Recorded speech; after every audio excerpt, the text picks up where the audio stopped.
Let me welcome on board Neetu Kashiramka, the MD, joining in on the show right now. Neetu, hi, morning. Good to have you on the show today. Tell me how the demand trends are looking like. That given that there were lesser wedding dates during the quarter, from what I understand, has that really impacted your numbers? And would it really impact your outlook for FY25? So overall, FY25, our outlook is 1 to 2% better than industry growth, and industry is expected to grow around 12%. But yes, the first quarter, where the wedding dates are less, it might be slightly slower, but it should get recovered in quarter three because lot of wedding dates are scheduled to happen in the quarter three of this year.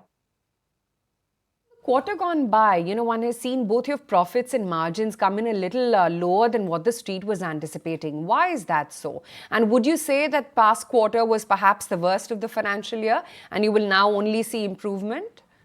Yeah, I would say that. See, one good thing which has happened in quarter four is that our revenue has started to grow in double digits. We have gained 2% market share in quarter four. And margins, yes, as said earlier also, we'll start to see good substantial improvement in margins starting H2.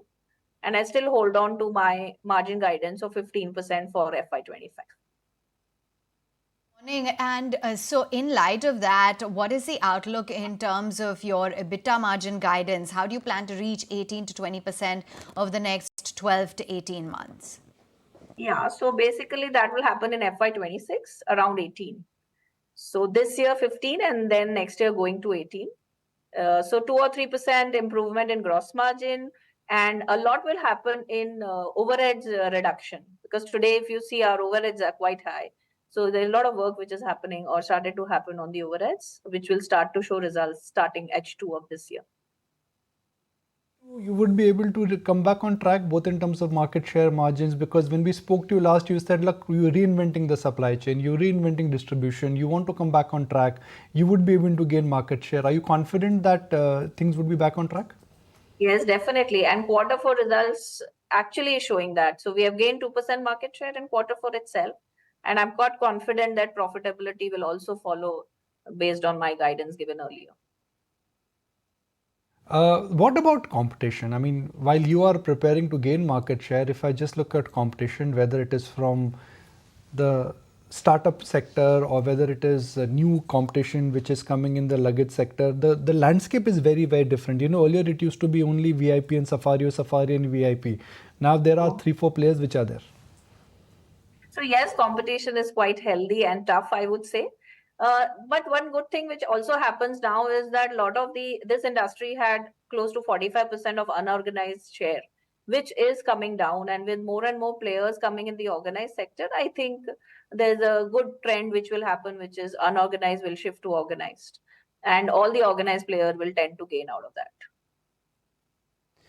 You have shifted your manufacturing from China to India. That's what you told us last time. What are the implications of that?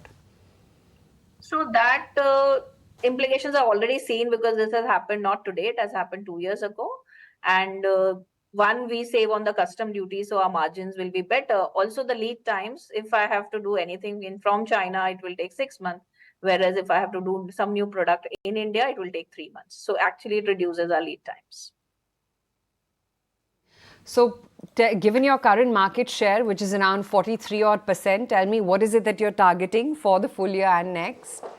So our market share actually is not 43, it's around 38.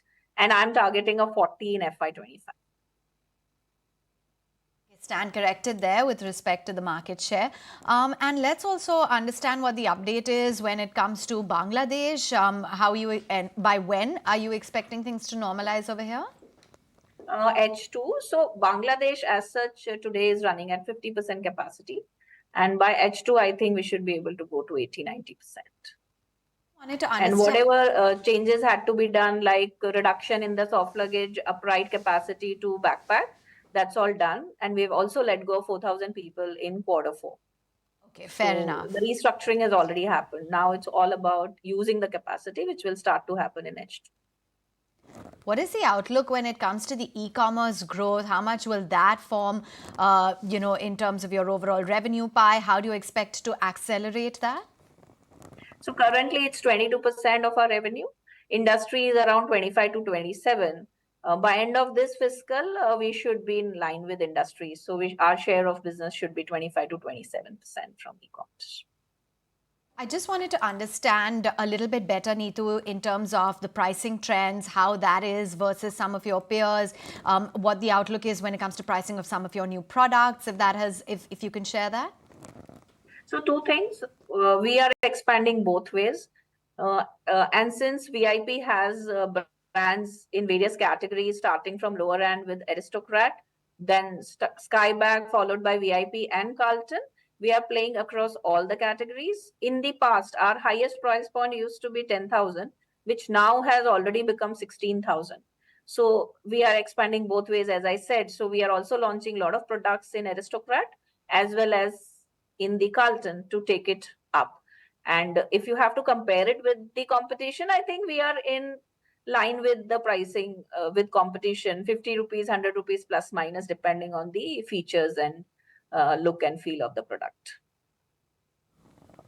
Okay. And finally, what is the outlook when it comes to your overall ad spends? How do you see that trending?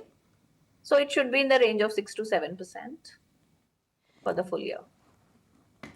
All right. Thank you for joining in. You've shared with us a number of details when it comes to your financials, your growth projections and market share. It's good having you on board. That's the management of VIP Industries, stock quoting at about 507. If you like this video, then like, share and subscribe to ET Now.